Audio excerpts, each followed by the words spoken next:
Hey everybody, what's going on? Jeff Rager, another episode of the Daily Ticket. It's a Thursday, it's the 4th, it's April, it's 2024. We're one day away from opening day in downtown Detroit at Comerica Park. Good to be here. We still have a 4-0 baseball team because they were rained out on Tuesday, rained out again yesterday, depending on when you're watching this podcast or listening to this podcast. Tigers today, 12-10 straight doubleheader in New York. Then they fly back for opening day. There's a chance that the Tigers return home tomorrow 6-0. Now, that would be a hell of a start. I do feel, though, that it's very difficult to sweep a doubleheader. Usually they're split. Now, I know there's exception. Like, I remember a doubleheader last year. Do you remember the Shohei Ohtani doubleheader? Tigers, Angels. Ohtani pitched in game 1, complete game 1 hitter. It was remarkable. Game 2, he hit 2 bombs. It was the most remarkable single-day performance I've ever seen in my life. So, yes, the Angels swept that doubleheader, but I do feel it's a very difficult feat to sweep a doubleheader. So, odds are the Tigers come back with a 5-1 record, which is pretty damn good.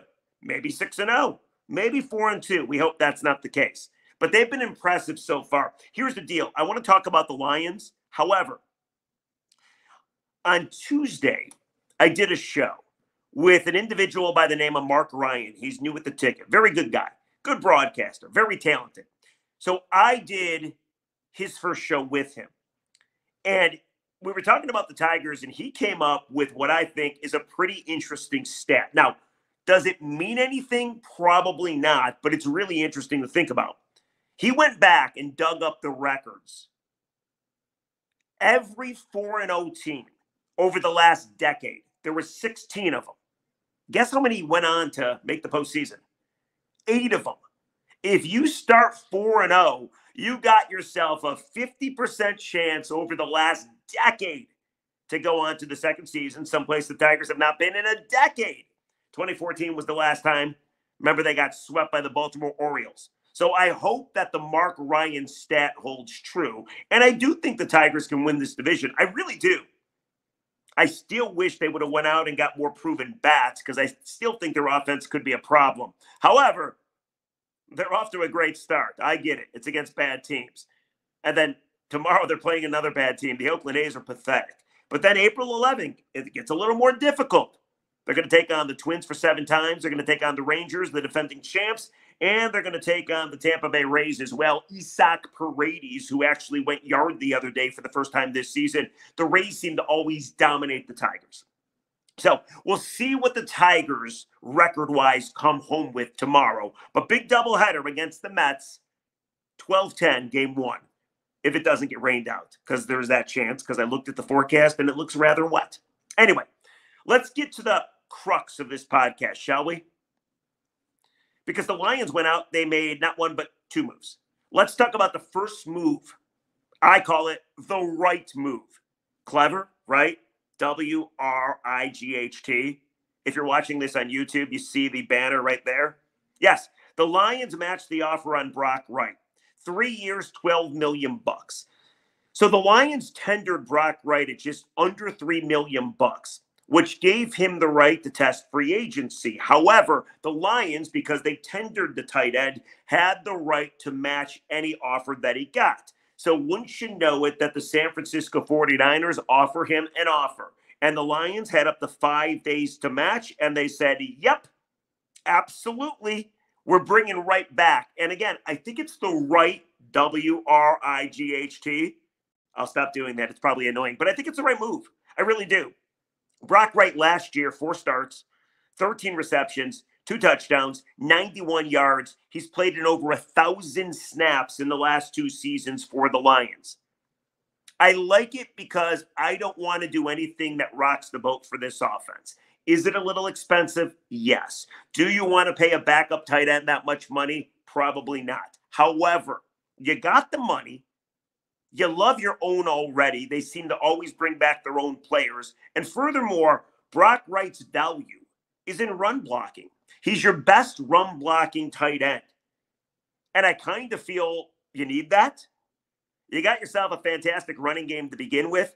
I don't want to mess with anything. And with bringing back Brock Wright, the consistency is there. The tight end room stays the same. James Mitchell is still there. Shane Zylstra got injured. He's still in the mix.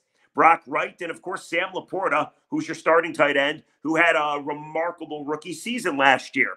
I like the move because it doesn't mess with your offense. Anything that fucks with the offense, I am not down with. So does it seem expensive? Sure.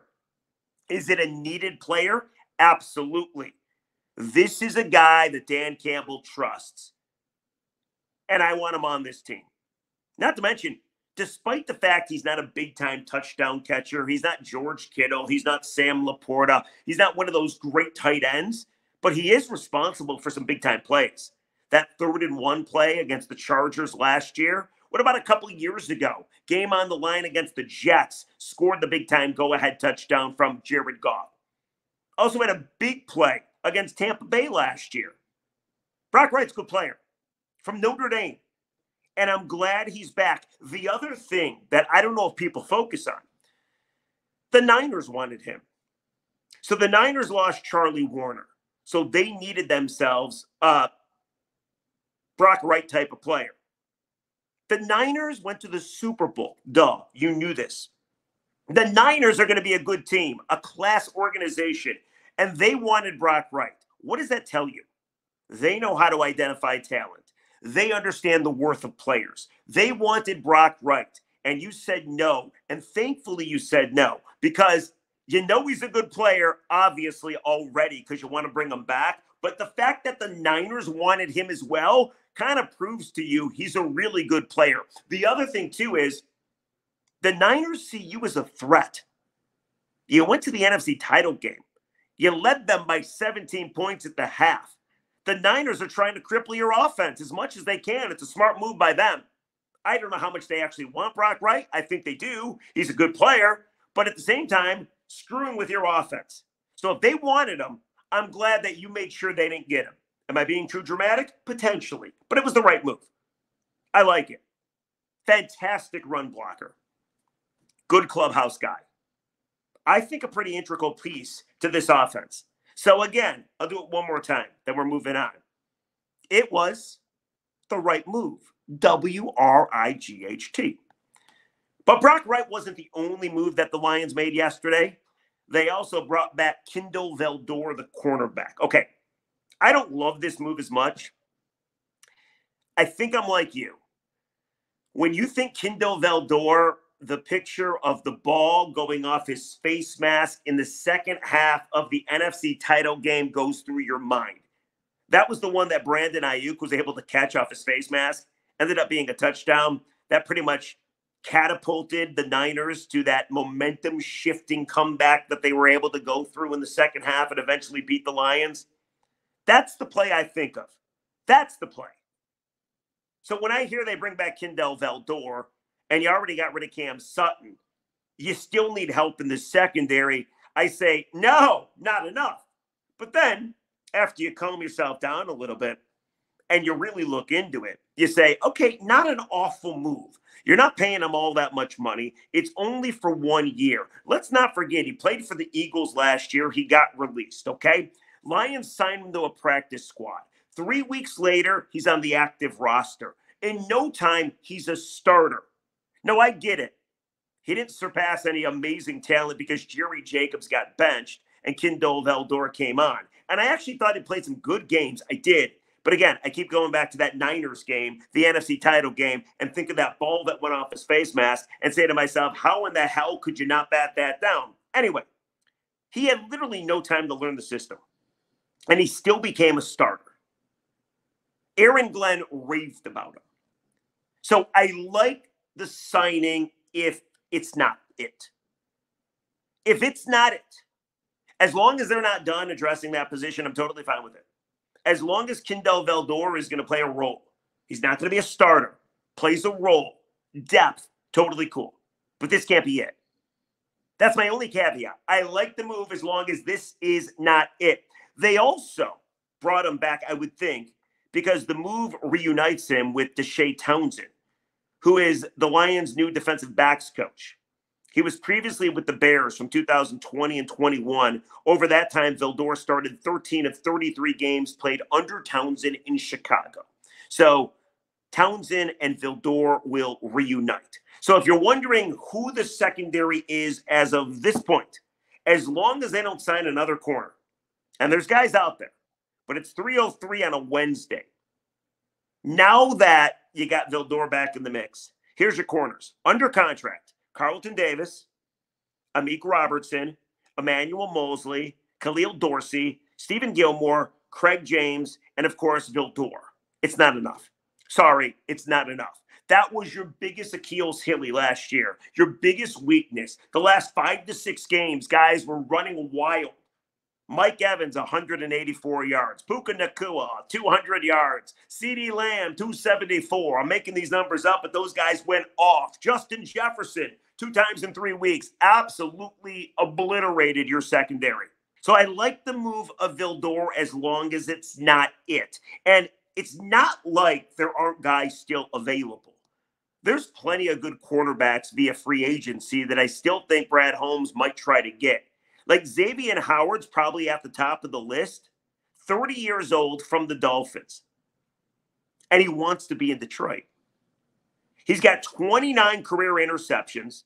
He's a 4-time Pro Bowler. He's great in man coverage. And he went on a podcast. And I beg your forgiveness because I couldn't find out the name of the podcast. But here's what he said. It was a quote.